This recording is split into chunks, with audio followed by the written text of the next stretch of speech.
जो लोग नाम जप तो करते हैं, जल्दी जल्दी जप करते हैं और उनमें मतलब अहंकार की प्रधानता होती है। लेकिन मैंने देखा है कई सारे लोग नाम जप कर रहे हैं पर उनमें कोई फर्क नहीं देखा। ऐसा क्यों? और राधा नाम लेने में क्या भाव है, क्या होता है? शिव शक्ति नाम लेने में क्या होगा? यदि भाव से लिया जाए और बिना भाव के लिया जाए, क्या फल देता है या बस पाप नष्ट करते हैं? या संगति और समझ का भी रोल है? नाम जप के वास्तविक प्रभाव अहंकार, संगति और भाव से जुड़ा हुआ है। यह प्रश्न केवल जिज्ञासा नहीं, ये आत्मिक साधना की दिशा का निर्धारण करता है। नाम जप करने के बावजूद परिवर्तन क्यों नहीं होता? कारण है भावहीन यांत्रिक जाप। शब्द बोले जा रहे हैं पर आत्मा मौन है। जाप होठों से हो रहा है पर हृदय में कंपन नहीं है। ऐसे जाप से बस ध्वनि निकलती है, प्रभु नहीं आते। शिव महापुराण में लिखा है, भाव विहीनो मंत्रः निष्फलः सदा स्मृतः। भाव के बिना मंत्र निष्फल होता है। इसका कारण है अहंकार की प्रधानता। मैं करता हूँ, मैं जानता हूँ, मैंने किया। नाम जब अहम के साथ किया जाए तो वह आत्मा को शुद्ध करने की बजाय अहम को पुष्ट करता है। ऐसा साधक नाम से ऊपर खुद को रखता है, इसीलिए नाम भीतर उतरता नहीं। जहाँ मैं होता है वहाँ भगवान नहीं टिकते। कारण संगति और सामाजिक वातावरण। साधना करने वाला लेकिन दोषियों की संगति में है। संगति चेतना का दर्पण होता है। इसका उदाहरण देती हूँ। जिस तरह के आप वीडियो देखते हैं, जिस तरह के आप लोगों को बातें बोलते हैं, जिस तरह की आप सोच रखते हैं, यथा दृष्टि तथा सृष्टि। तो जो चीज आप देख रहे होते हैं और वो आपके अंदर का ही स्वरूप आपको दिखाता है कि आप किस कैटेगरी के इंसान हैं। यदि जाप करने वाला झूठ, आलोचना, लोभ, अशुद्ध संगत में है तो उसका जाप आभा मंडल में टिक ही नहीं पाता है। तुलसीदास जी कहते हैं, संगति दोष नष्ट करत ना नाम। ये संगति जो है बहुत ही खतरनाक होती है। नाम से पाप मिटते हैं लेकिन संगति से पुनः भर जाते हैं। राधा नाम लेने से क्या भाव है? राधा प्रेम, त्याग, समर्पण, माधुर्य की पराकाष्ठा, निस्वार्थ प्रेम। हृदय खुलता है उससे। भक्ति में माधुर्य आता है। त्याग और तितिक्षा, विकार स्वतः ही दूर होने लगते हैं। मौन, समर्पण, आत्मा कृष्ण को भीतर बुलाती है। जब कोई राधे राधे कहता है भाव से तो उसमें भक्ति का रस टपकने लगता है। ये केवल शब्द नहीं, राधा का स्मरण आत्मा को मुलायम और द्रवित कर देता है। शिव शक्ति का नाम लेने में क्या होता है? शिव शक्ति चैतन्य प्लस ऊर्जा का अद्वैत स्वरूप भाव है। इसका प्रभाव क्या होता है? आत्मिक संतुलन आता है। स्त्री पुरुष ऊर्जा संतुलित होती है। कुंडलिनी शक्ति धीरे धीरे सक्रिय होती है, मतलब जागृत होती है। मौन और प्रेम का संयोग, ध्यान गहरा होता है, मन स्थिर होता है। अगर ओम शिव शक्ति नमः भाव से जपे तो भीतर एक महाशून्यता और गहन प्रेम का मिलन होता है। बिना भाव से जप करने पर क्या होता है? अगर कोई ओम शिव शक्ति नमः भाव से जपे तो भीतर एक महाशून्यता और गहन प्रेम का मिलन होता है। यदि केवल गिनती करेंगे तो उसका परिणाम क्या आएगा? पाप क्षय होंगे या नहीं? हाँ, कुछ हद तक होता है क्योंकि नाम स्वयं शक्तिशाली है। लेकिन चेतना परिवर्तन नहीं होता, क्योंकि चेतना तब बदलती है जब आत्मा खुलती है।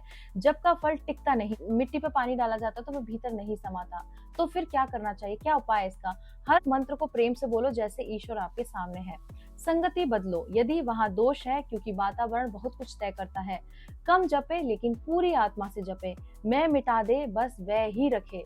नाम जप की स्थिति में परिणाम क्या होते हैं? भाव प्लस भक्ति, आत्मा का परिवर्तन, दिव्यता की अनुभूति। अहम प्लस गिनती, उल्टा असर, अहंकार का पोषण।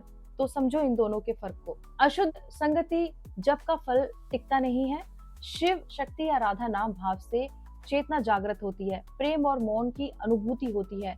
नाम तब फल देता है जब आप नाम नहीं बोलते, नाम आप में बोलता है। भाव हो तो राधा एक आंसू में मिल जाए, भाव न हो तो राम भी जप में भी नहीं आते।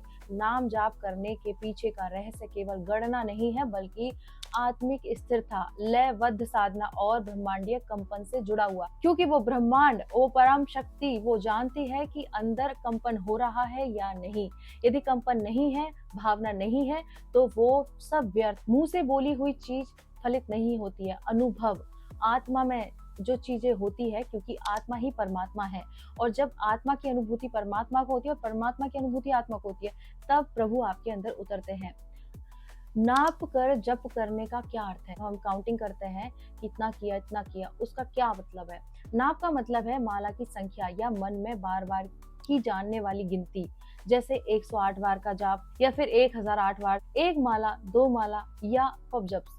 ये सिर्फ इस संख्या नहीं बल्कि एकाग्रता और अनुशासन का प्रतीक। इसके पीछे का गूढ़ रहस्य क्या है? पुनरावृत्ति। जब कोई शब्द बार बार बोला जाता है तो वह आत्मा में उतरता है, विचारों को शांत करता है।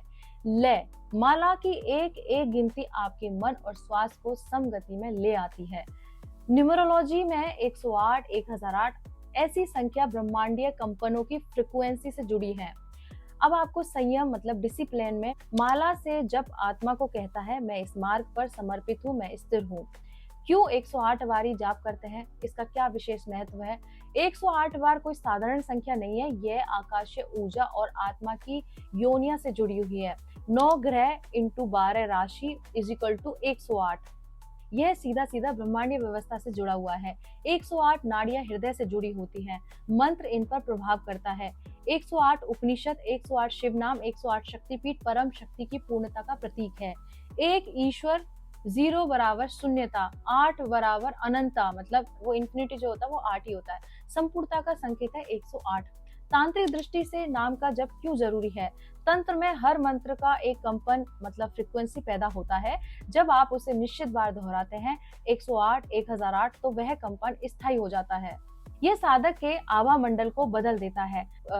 नाप कर जाप ऊर्जा को सीमित नहीं करता बल्कि उसे एकाग्रता करता है। हम एक उद्देश्य के साथ कोई काम करते हैं कि मुझे 1 लाख करना है तो हमें वो 1 लाख भावपूर्ण करेंगे तो हमारी स्थिरता बनी रहेगी। भावनात्मक प्रभाव। आत्मा और चेतना पर गहराई से असर।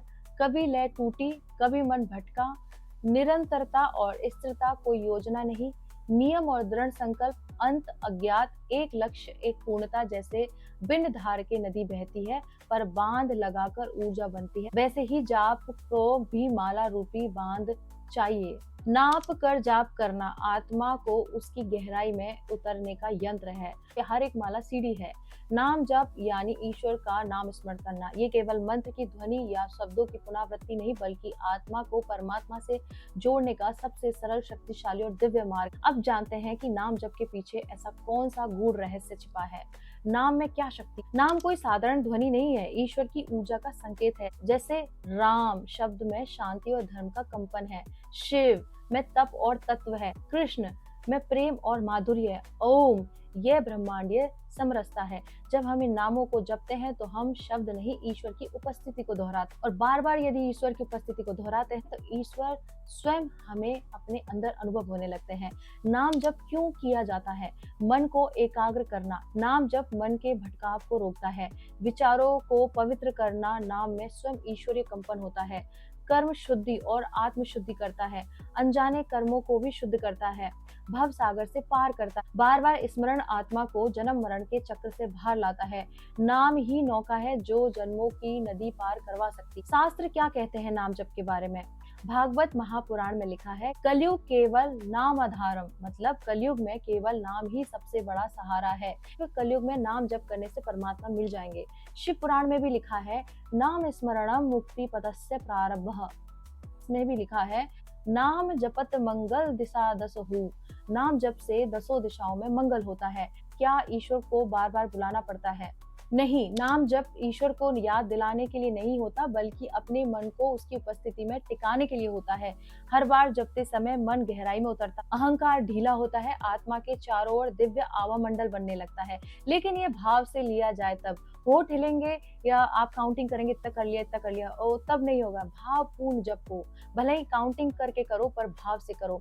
नाम जप और आत्मा का संबंध क्या है? नाम जप आत्मा की श्वास बन जाता है। जैसे शरीर को श्वास चाहिए, आत्मा को नाम चाहिए। बिना नाम जप के साधना अधूरी। अग्नि में घी डालने से वह प्रज्वलित होती है, वैसे ही आत्मा में नाम डालने से चेतना जागृत होती है। ये भी कौन सा नाम ले और कैसे ले, चलो ये भी बताती हूँ। शांत चित्त के लिए ओम नमः शिवाय, प्रेम भाव के लिए राधे कृष्ण जय श्री राम, उग्र शक्ति के लिए ओम काली दुर्गाय नमः, पूर्ण तत्व बोध के लिए सोहम, ओम तत्सत। और फिर कैसे ले? माला से या मन में, स्वर में या मौन में, नियम से, भाव से, भक्ति से। इस तरह से आप नाम जप ले सकते। नाम जप का अंतिम फल क्या होता है? जब नाम इतना भीतर उतर जाए कि मैं मिट जाए और बस वह शेष रह जाए, यही मोक्ष है। नाम से ही ध्यान उपजता है, ध्यान से ही प्रेम और प्रेम से ही परम मिलन होता है। तत्व क्या है नाम जप का रहस्य? नाम शब्द नहीं शक्ति है। जप क्या है? स्मरण नहीं समर्पण है। लाभ क्या मिलेंगे? मन की शुद्धि, आत्मा की ऊंचाई। फल क्या मिलेगा? परमात्मा मिलने और मोक्ष। बहुत लोग नाम तो जपते हैं पर फिर भी उनके जीवन, स्वभाव, कर्म और चेतना में कोई बदलाव नहीं आता। ऐसा क्यों होता है? ऐसे मैंने भी लोग देखे हैं, कब से जप करा लेकिन क्यों इसका अहंकार अभी तक नहीं गला और क्यों अभी तक मन निर्मल नहीं हुआ? नाम जपना एक यांत्रिक क्रिया नहीं बल्कि भाव और चेतना का प्रवाह है। जप में अगर ईश्वर नहीं तो केवल होठ हिलते हैं, आत्मा नहीं। जब तक आत्मा हिलेगी नहीं तब तक आपको सत्य नहीं मिलेगा। जल्दी जल्दी नाम जप करने से क्या हानि होती है? लय का टूटना, मन और मंत्र एक नहीं हो पाते। केवल होठों से जाप हृदय तक कंपन नहीं पहुंचता। लक्ष्य जल्दी पूरा करने की दौड़। जो नाम को जपता है वह नाम में खो जाता है और जब नाम में खो जाता है तब ही ब्रह्म में मिल जाता है। नाम जब भी तभी फलित है जब आप उसको पूर्ण भाव से लेते हो। यदि आप पूर्ण भाव से नहीं लेते हैं तो वो इतनी मेहनत आपकी वेस्ट है, कुछ लेना देना नहीं है। क्योंकि नाम जब यदि कोई भाव से करता है तो कहीं ना कहीं उसमें बदलाव आते हैं। उसका सबसे पहले अहंकार तो टूटता ही है। जो नाम जप कर रहा है यदि उसमें अभी भी अहंकार है, वो मैं करता है, तो समझ लो उसका जितना भी जप किया है वो सब व्यर्थ है, सबकी सब व्यर्थ है। शास्त्र भी प्रमाणित करते हैं, मेरे शिव शक्ति के अनुभव से भी मैं ये कह रही हूँ, और ये जो मुझे ज्ञान भी प्राप्त होता है उसी आत्मा से प्राप्त होता है जो मुझे शिव शक्ति देते हैं। तो इस चीज को जानने के लिए आप यदि अच्छे से समझ पाएंगे तो आप पता नहीं क्या क्या पा लेंगे, क्योंकि प्रभु की माया इतनी अद्भुत है, इतनी अद्भुत है, वो कब क्या कर दे, किसके ऊपर कैसे रीत जाए पता नहीं। तो इसीलिए संपूर्ण भाव से इसे जपे और मेरे साथ बोले ओम नमः पार्वती पते हर हर महादेव शिव शंभो।